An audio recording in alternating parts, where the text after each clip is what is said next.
सभी को नमस्कार। हिंदी के एक नए वीडियो में आप सभी का हार्दिक स्वागत है। समाज में अनेक चीजें जिनमें से कुछ है उचित और कुछ ला सकती है विनाश, उन्हीं के बारे में हमें समझाएंगे कवि अवतार सिंह संधू पाश। वह हमें बताते हैं कि आखिर हम क्या करें ऐसा जिससे जमे हमारी समाज में ढाक।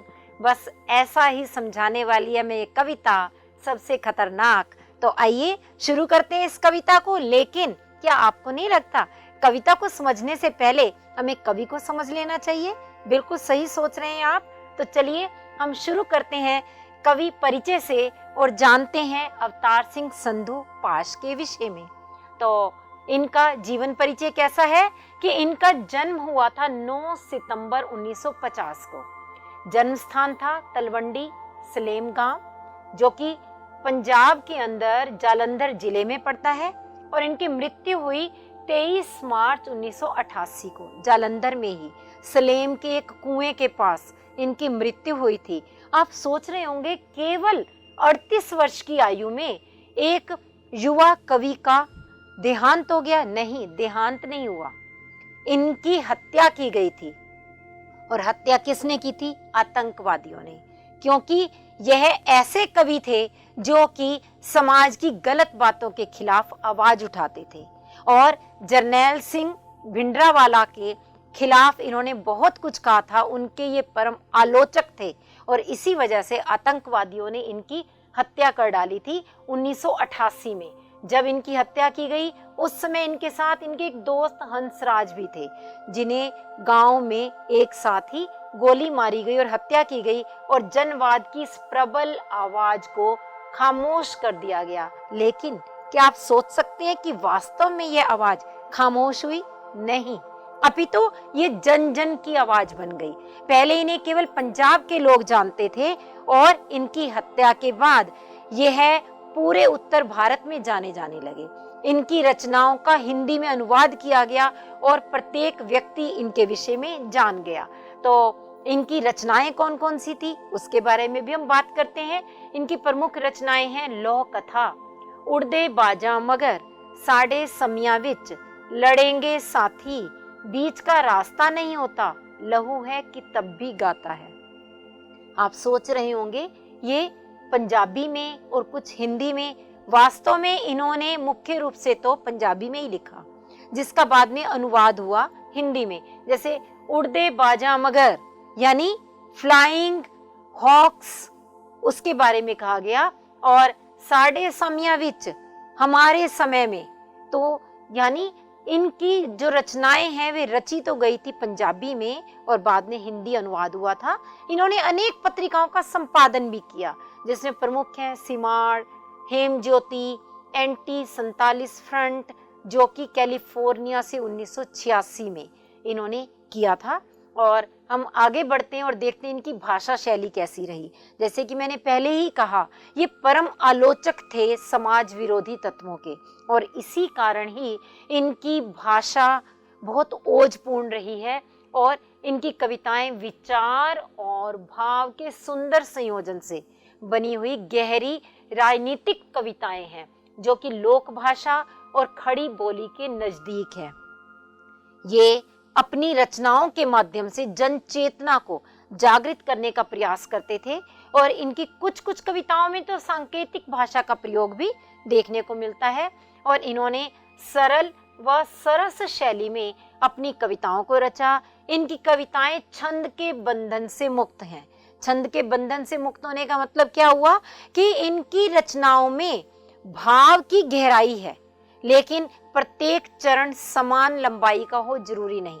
छंद की यही मुख्य विशेषता होती है कि छंद युक्त रचना जो है वो मात्रा, वर्ण, यति, गति आदि से बंधी हुई होती है, परंतु इनकी रचनाएं उससे बंधी हुई नहीं है। उनमें विचारों की उन्मुक्तता है और इनके काव्य में उपमा, अनुप्रास, श्लेष, रूपक आदि विभिन्न अलंकारों को देखा जा सकता है। अब हम बात करते हैं इनकी साहित्यिक विशेषताओं की।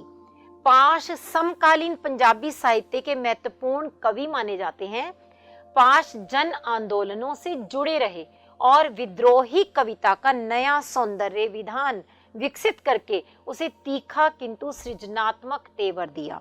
क्योंकि दो प्रकार के कवि होते हैं, एक तो वे जो व्यवस्था के साथ चलकर व्यवस्था की गोद में बैठ करके रचनाएं रचते हैं और विभिन्न तमगे प्राप्त करते हैं, और दूसरे वे होते हैं जो गलत बातों का विरोध करते हैं और तीखी भाषा में अपनी बात को लोगों तक पहुंचाते हैं। पाश दूसरी प्रकार के ही कवि रहे। पाश की कविताएं विचार और भाव के सुंदर संयोजन से बनी गहरी राजनीतिक कविताएं हैं, जिनमें लोक संस्कृति और परंपरा का गहरा बोध मिलता है। इनकी रचनाओं को पढ़ करके हमें पंजाब की संस्कृति तो पता चलती ही चलती है, लेकिन समाज में क्या सही है क्या गलत है उसके विषय में भी हमें बताते हैं कि हमें क्या अपनाना चाहिए और क्या छोड़ना चाहिए।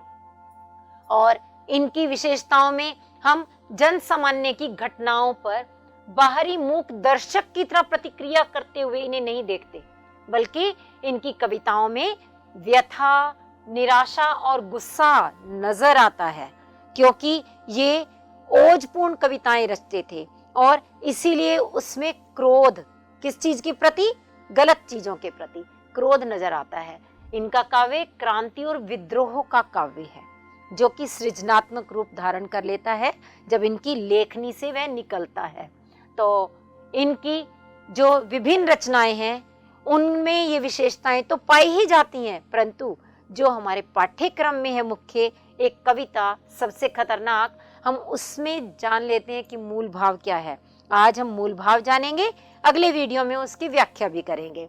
तो इस कविता में कवि ने संसार में व्याप्त विसंगतियों और खौफनाक स्थितियों व समाज में बढ़ती हुई क्रूरता का बहुत ही सुंदरता से चित्रण किया है, क्योंकि कहते हैं जहां न पहुंचे रवि वहां पहुंचे कवि, और पाश एक ऐसे ही कवि हैं जिन्होंने समाज में बढ़ती हुई क्रूरता की ओर अपनी दृष्टि घुमाई और अपनी लेखनी से तीव्र बातें लिख डाली।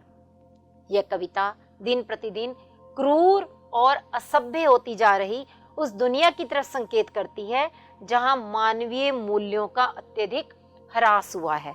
मानवीय मूल्यों का ह्रास कैसे? यानी जो गुण हमारे अंदर होने चाहिए, नम्रता होनी चाहिए, करुणा, सहानुभूति, उदारता, जो जो गुण होने चाहिए वे गुण धीरे धीरे घटते चले जा रहे हैं। लोग स्वार्थी हो रहे हैं, वे केवल अपना भला सोचते हैं, दूसरों के लिए करना नहीं चाहते। तो इसी बात को देख करके कवि को बहुत अधिक दुख हुआ।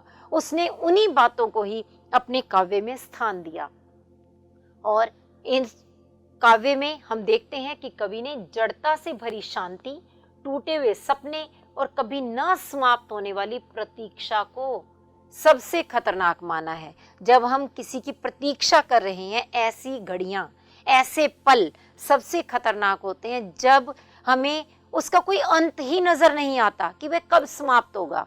और साथ ही साथ यदि हमारे सपने ही टूट जाएं, यदि हम उम्मीद ही छोड़ दें, इच्छा ही हमारी मर जाए कि हम कुछ बदलाव ला सकते हैं, तो वह स्थिति बहुत खतरनाक होती है। और ऐसा ही कवि ने इसमें बताया है। तो इस कविता को अच्छी तरह से हम समझेंगे अगली वीडियो में, लेकिन उससे पहले आपके लिए थोड़ा सा अभ्यास कार्य है कि आप स्वयं अवतार सिंह संधू पाश के जीवन परिचय, रचनाओं, भाषा शैली व साहित्यिक विशेषताओं पर और अधिक खोजिए, स्वयं लिखिए, ताकि आप इन्हें और अच्छे से जान पाएं। जब आप इन्हें जानेंगे तो कविता को पढ़ने का आनंद ही दुगना होगा। तो फिर मिलते हैं अगले वीडियो में। धन्यवाद।